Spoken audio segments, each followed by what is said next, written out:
So I thought I'd make a video. I wanted to start making some videos about different kinds of things. I had done that in the past, and then I kind of, shut some of that down to do something else on my other channel.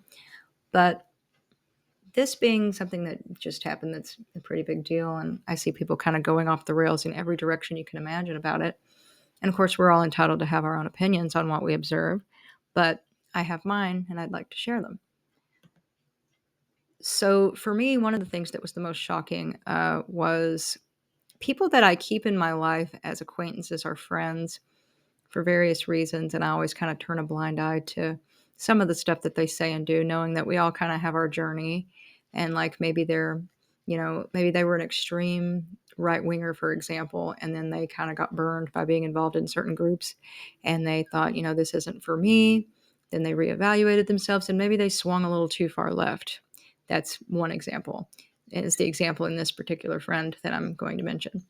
So, and I won't mention who it is or anything like that, but just I want to show you a post they made that really, it finally, I thought I can't really turn a blind eye to this mentality anymore being seen as anything but abnormal to such a degree that just like you cut yourself off from certain groups when they're maybe swinging far, far, far right and looking like they're getting too violent and too crazy, when they're far, far left and they're doing similarly while claiming to be anti-violence.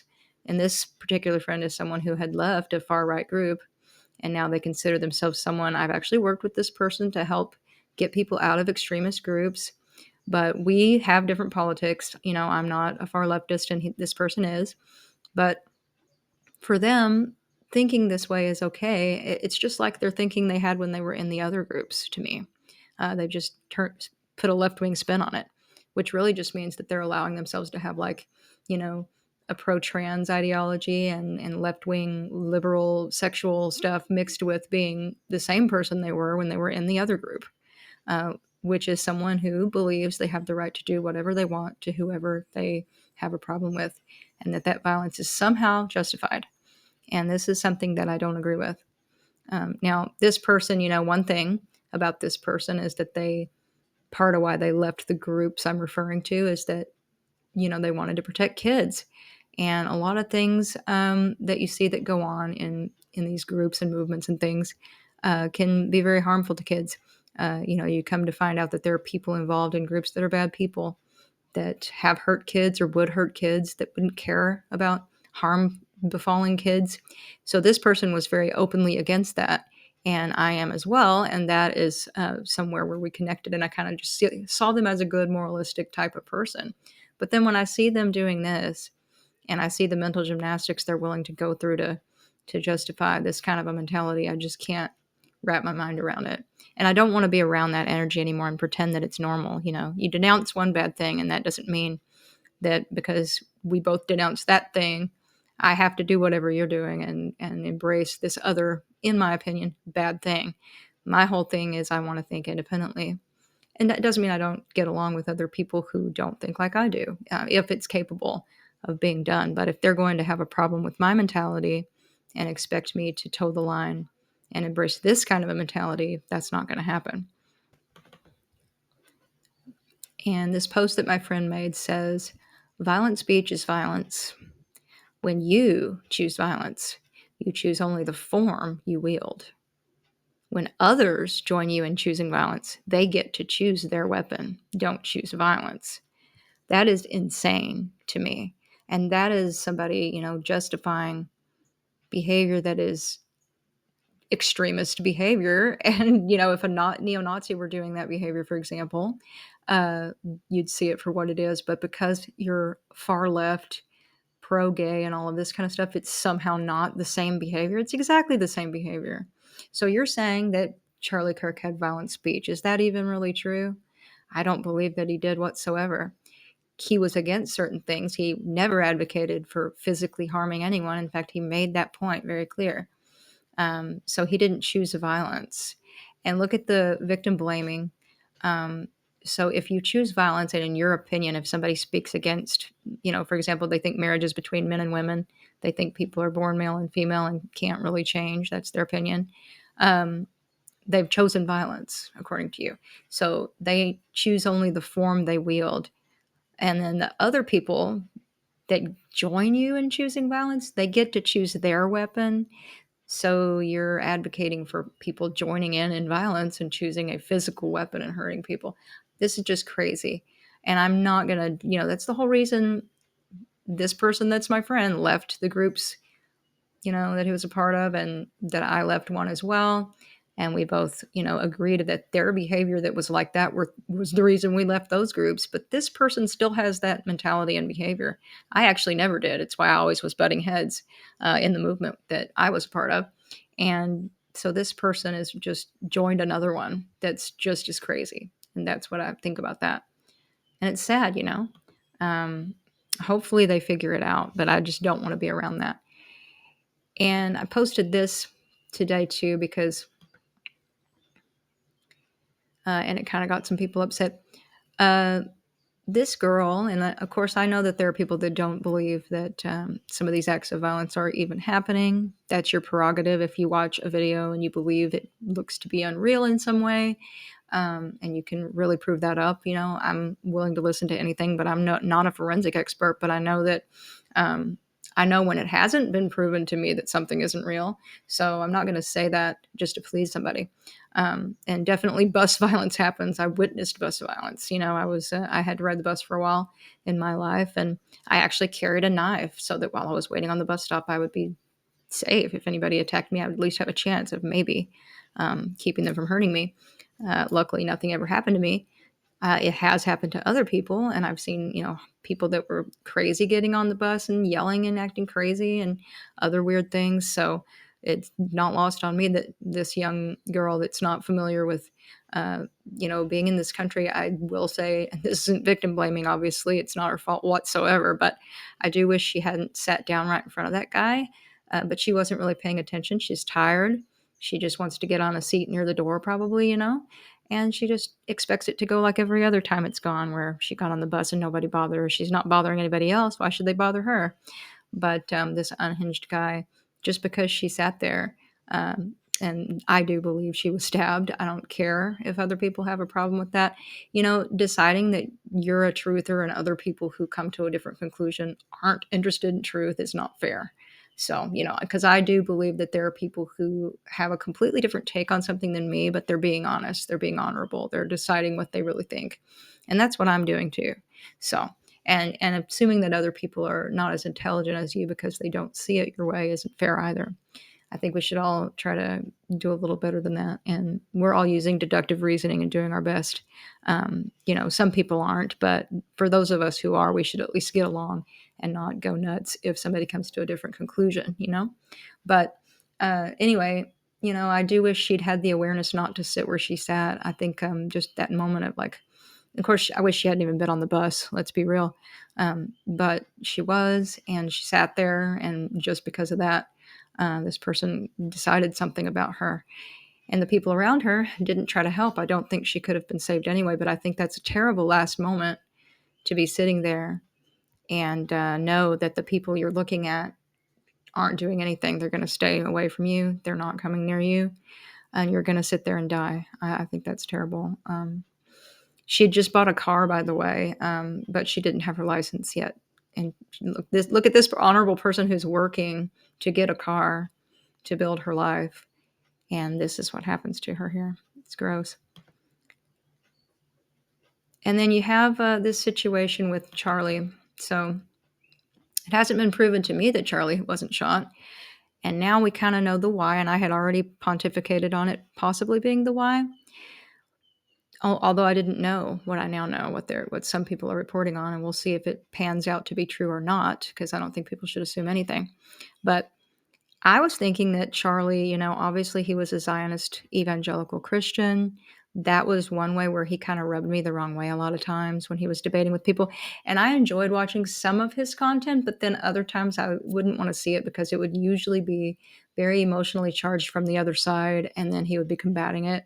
And, it would be like, I don't really want to watch that, like energy where people are all pissed off and acting terrible about these things and just attacking him for being like a white straight Christian guy and they hate his guts and screaming at him and stuff. I just wouldn't want to see it. And also the religious stuff kind of rubbed me the wrong way.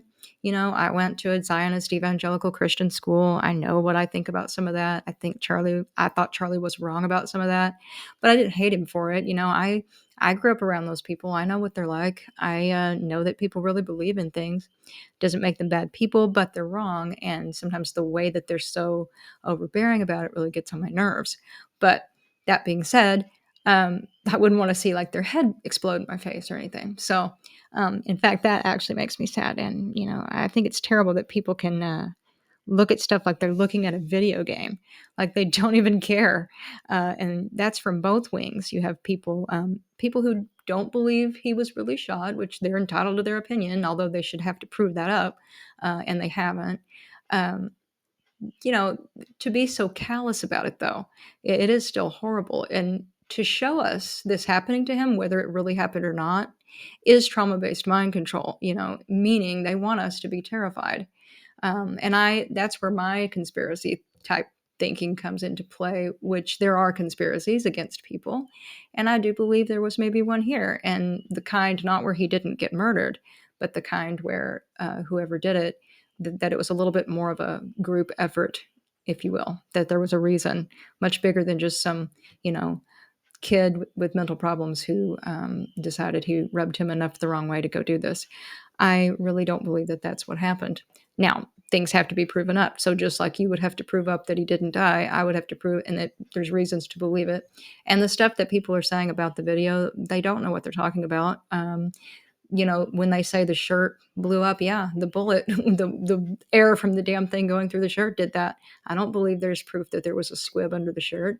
Prove to me why I should believe that.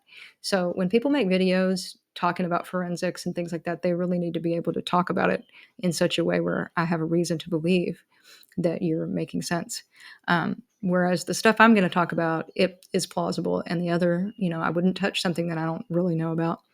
But let's look at the politics of this. Why would they want to murder this guy? He helped Donald Trump get elected. He mobilized young people towards Donald Trump. So why would MAGA take him out? Who else would take him out? Like, what's the deal? Why would the Democrats care to take him out? That's what everybody's jumping on is Democrats, Democrats, Democrats, liberals, woke, blah, blah, blah. So yeah, they might have an interest there, but I think it's a little more sinister than that. And this is all my opinion, and I'm entitled to it. Free speech, I should be able to say what I think. So this article came out, and I already had thought this. So as I mentioned, he's a Zionist evangelical Christian, right? Well, what if he had stopped, promoting some of that kind of stuff? I don't think they would like that, would they? And, I had the theory before I knew anything about what might have been going on with his organization, Turning Point, or any of that. I thought, well, we had that couple that died recently that was supposed to be at the, I guess it's the Israeli embassy, and the pro-Palestinian, activist is supposed to have shot them and stuff, and they died. And when that happened, I thought, maybe this is to elicit an anti-Palestinian sentiment in people. It could have happened organically that somebody does something like that. And of course, the far extreme end of people that say that nobody died in all of these events. Okay, maybe they didn't even die, but I think they did. And the thing is why? Who and why?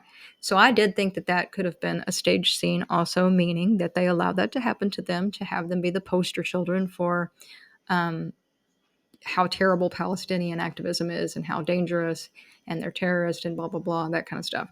So we would be, mobilized, but it didn't really do it. It didn't really make big, long waves, making people think we've got to support Israel, So this man dying might do the trick. This little family being destroyed, this, bright, young, ambitious man who has his whole life ahead of him, might do the trick, they think, with a certain type of people, meaning a lot of white evangelical Zionist Christian families would see him as one of their own. And if he gets unalived by a, for instance, pro-Palestinian leftist, then they're going to, and if it's specifically tied into being anti-Israel, then that would mobilize people to be Zionists potentially. So that's a thought I had. And then this came out that goes a little further than that into something that I didn't know about Charlie. And it's very interesting. Charlie had actually been having trouble with some billionaires. He had actually rejected funding from Netanyahu and involvement with Netanyahu in his Turning Point organization. He had also let people critical of Israel and of the war in Gaza speak at Turning Point events, including Tucker Carlson going after a particular tech company. So all of that really, really, really is interesting. So let's look at this. And to me, truthers that won't look at things this way, like they think, oh, that's a waste of time because everything's fake. I don't need to know all these details. What kind of a truther are you if you don't want to know anything about anything? It's fine if you believe that there's nothing to these details. That's your opinion, but why don't you want to know about them? Why would you shame me for knowing about them? That's weird. So in this article from the Gray Zone, there's someone that worked in the Trump organization and also with their longtime friend of Charlie's. And he had a turning point, no pun intended, that's the name of his organization, on Israeli influence at Turning Point. And there was a private backlash from Netanyahu's allies that left him angry and scared. And they said that there was a lot of anxiety over an Israeli spying operation that was uncovered. I don't know if that's true or not. But Charlie rejected an offer earlier this year from PM Benjamin Netanyahu to arrange a massive new infusion of Zionist money into his Turning Point USA org. And that's the largest conservative youth association in this country, according to a longtime friend. And it says that also he believed Netanyahu was trying to cow him into silence as he was publicly questioning Israel's overwhelming influence in Washington and demanded more space to criticize it. Now, those of us like myself who have talked about this for essentially decades now, JFK, for example, the things that he was working on before he happened to have something very similar happen to him. Notice the shots to the throat or in that area, where, because that first shot was to his throat, right? This is almost a message being sent like you're going to shut up, in my opinion, and it's terrible. But John was trying to get the AIPAC money out of politics in America so that he was trying to get it declared a foreign influence thing that wouldn't be legally allowed. And he died before that got to happen. So AIPAC does influence every politician there. I don't think there's one that doesn't take AIPAC money. I could be wrong, but I know most of them do, and it is allowed. So we have Charlie Kirk here, who the foundation of this org was hugely Zionist. He's been shown holding Israeli flags and being very much he's an evangelical Zionist Christian. They funneled a lot of money into this org. But in the weeks leading up to this, what happened to Charlie being murdered, he had come to absolutely hate Benjamin Netanyahu and called him a bully privately, they're saying. He was disgusted by the behavior within the Trump administration, where Netanyahu sought to personally dictate his decisions and weaponize Israeli assets like billionaire donor Miriam Adelson to keep the White House under its thumb. According to Kirk's friend, who also enjoyed access to Trump and his inner circle, Charlie Kirk warned Trump last June against bombing Iran on Israel's behalf. I did not know any of this. Charlie was the only person who did that, they said, recalling how Trump barked at him in response and angrily shut down the convo. The sources believe the incident confirmed in Kirk's mind that the president had fallen under control of a malignant foreign power and was leading his own country into a series of disastrous conflicts.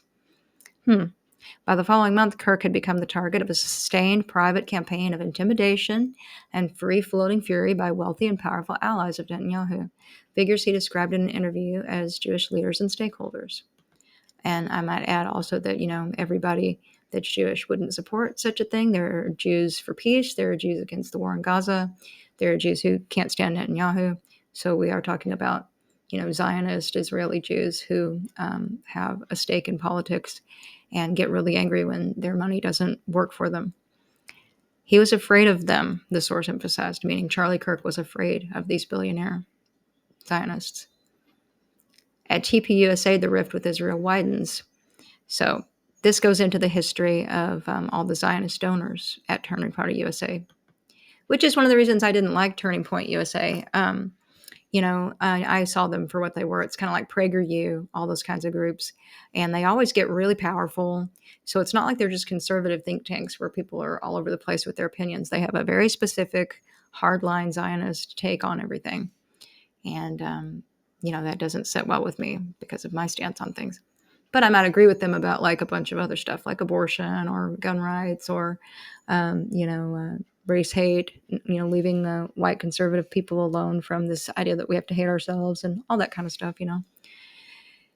As this war has gone on with Gaza, it's down to only 24% of the younger Republicans who sympathize with Israel over the Palestinians. And that's really startling because, you know, um, there's a lot wrong in Palestine, and I don't think anybody in good conscience supports Hamas except for some of the stupidest and extreme woke individuals you could find, and especially since they drag gay people behind motorcycles and hang them from telephone poles, and their stance on rape and young marriages is odd, beyond odd, into like sick.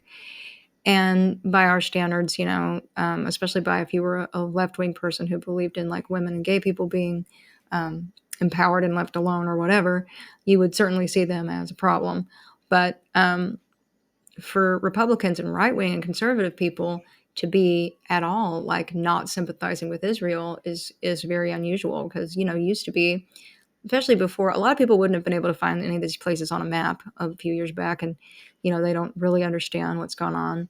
And they just know that they heard in church that if you stand with Israel, you're with God. And if you stand against Israel, you're against God, because he who's with Israel is with God. We always have to support the Jewish people, and they identify the Jewish people as Israel. They don't even make that distinction. They don't think about it that much. They heard that in church, and they got the little flag with the star on it, and they don't even know where that came from. And that's what they believe in.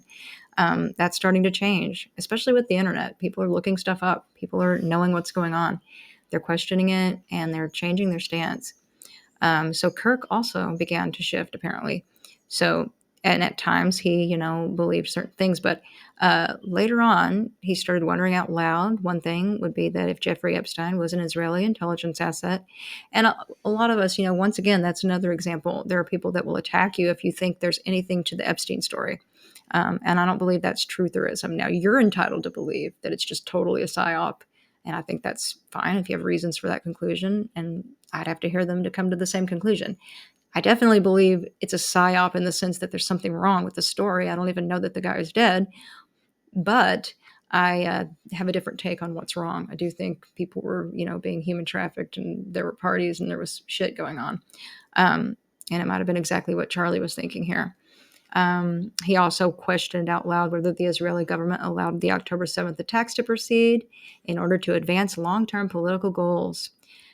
Yep, and so did their own media. Israeli print media wrote about it.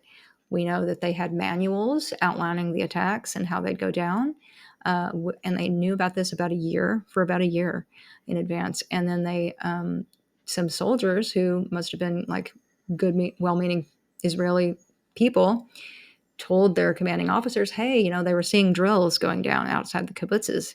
And they said they're practicing like what looks like an invasion. And they told them to shut up and not to worry about it. It was just them play acting their fantasies, and it would never really happen. Well, it did really happen. And it happened about the way they were play acting it. And it's interesting they were told to be quiet. It's also interesting that this came out in their own media. So we have good reason to believe, and it's all documented from back when it happened. We also know they moved the music festival to an open field. And why would you do that? You can kill a lot more people that way.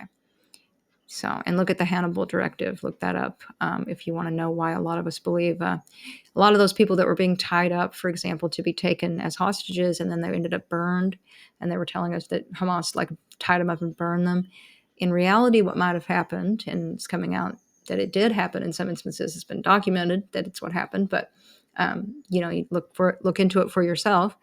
They were tying them up and going to take them off, and everybody, including those Hamas leaders, were killed when Israel was coming over there with their own military, with their helicopters, and they got burned maybe by their own government. So we know that has happened in other incidents as well.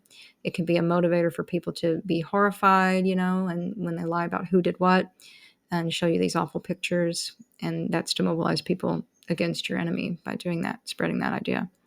But anyway, we also have something I didn't know about because I hadn't been watching this stuff. But in July, and I was busy in July, not really looking at politics that much. So Turning Party USA's Student Action Summit, Kirk provided a forum for right-wing grassroots people to vent, and he vented about Israel's political hammerlock on the Trump administration.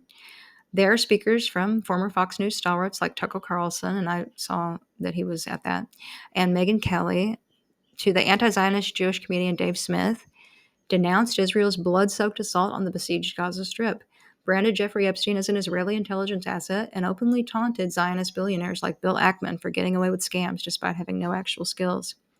We also know that that guy that Tucker Carlson talked to, um, that programmer, that he was working for their company, and he spilled some beans on the way they were inappropriately doing some things with AI, I believe. I'll have to read it better to know. But that guy is supposed to have, quote unquote, killed himself, but most people don't believe that that's what happened.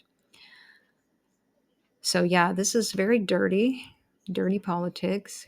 There's Tucker at Turning Point USA. So after that confab, Kirk was bombarded with infuriated text messages, phone calls from Netanyahu's wealthy allies in the United States, including many who funded TPUSA. And according to his friend, the Zionist donors treated Kirk with outright contempt, essentially ordering him to fall back into line. He was being told what he was not allowed to do, and it was driving him crazy, Kirk's friend recalled. The conservative youth leader was not only alienated by the hostile nature of the interactions, but frightened by the backlash. So that's interesting. And there are several right-wing commentators who know Charlie who say same. And Candace Owens, of course, who is one of the few conservative, and I know she's mainstream media, but she has taken a honest stance and been willing to pay the price on Gaza. So I have some respect for that. And she's sort of echoing that as well. And with Megyn Kelly, I didn't know about this interview, but Kirk was visibly outraged August 6th in an interview. It's all of a sudden, oh, Charlie, he's no longer with us. Wait a second, what does with us mean exactly? I'm an American, okay? I represent this country, he explained, before addressing the powerful Zionist interests harassing him. And he says, the more you guys privately and publicly call our character into question, which is not isolated. It would be one thing if it were just one text or two. It's dozens of texts. Then we start to say, whoa, hold the boat here, Kirk continued. To be fair, some really good Jewish friends say that's not all of us. But these are leaders here. These are stakeholders. He went on to complain to Kelly, I have less ability to criticize the Israeli government than actual Israelis do. And that's really, really weird.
Yes, it is really, really weird, but, just like with John Kennedy wanting AIPAC money out of our government, it's like having a foreign entity controlling your government. It's a lot of money, and it is really weird. And, what they can get us to do matters a lot versus whoever has the power over us has a lot of power.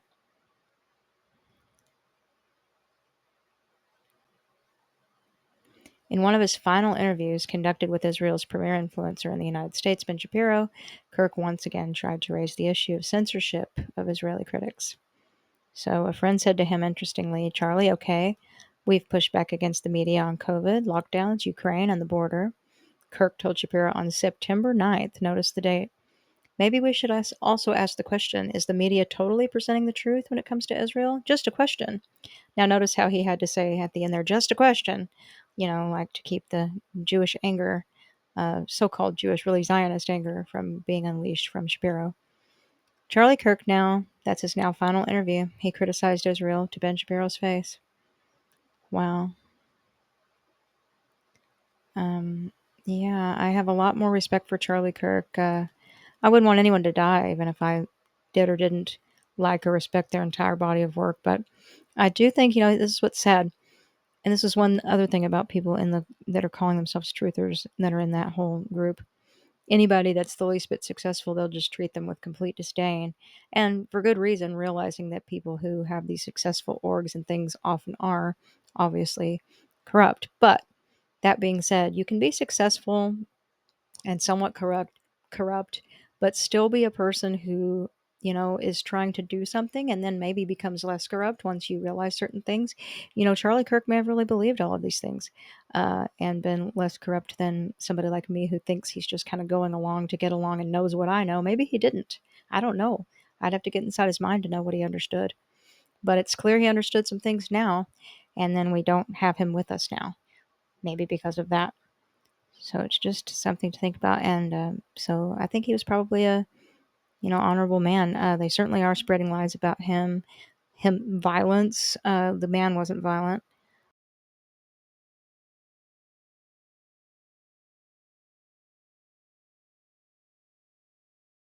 But if you ask me, what do I have hate in my heart for somebody that doesn't choose the lifestyle that I believe that God laid out in the scriptures? Of course not. And now I'm not. What does your hat say? ICE. What does that stand for? Immigration, Customs, and Enforcement.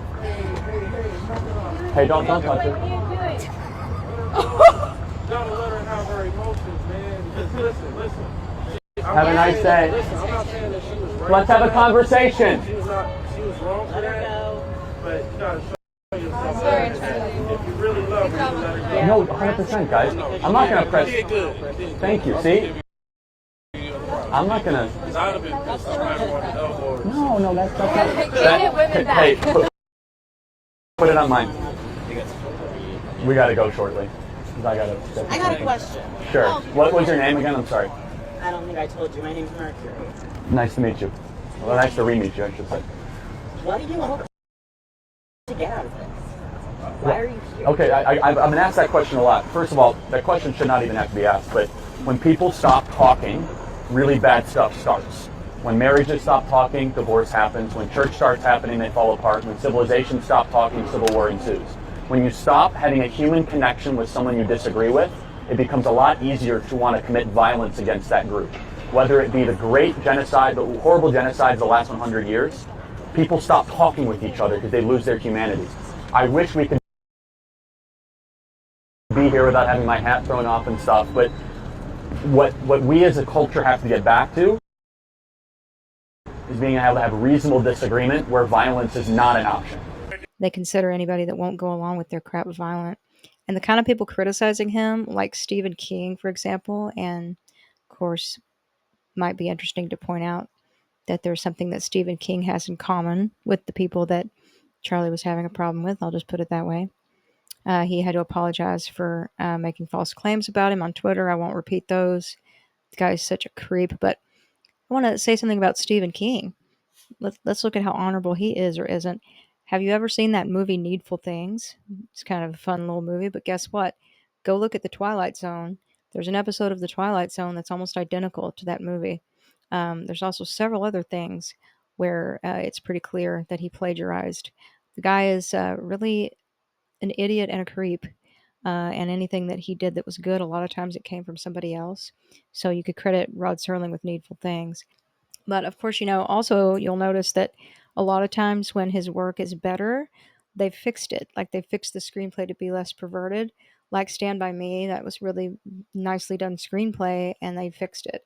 That wasn't Stephen King's book that made that much more of a beautiful story. They also fixed some other ones and also like Carrie, for example. Part of why that was such a good film was because the acting, the woman who played the religious nut mother was brilliant and scary as hell, and everybody did a good job in the movie.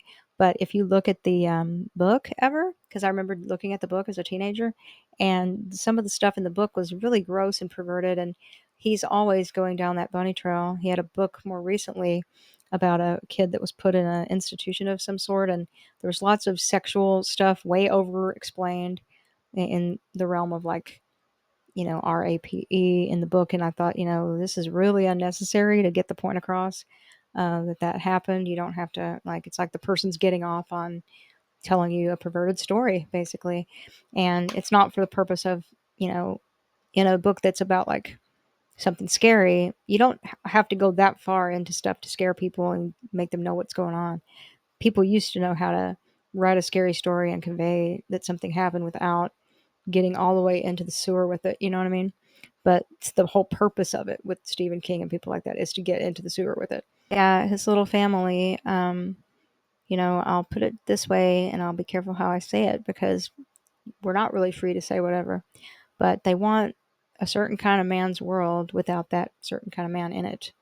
They want everything that he created, but they want him gone. And it's time y'all realized that and started to wake up.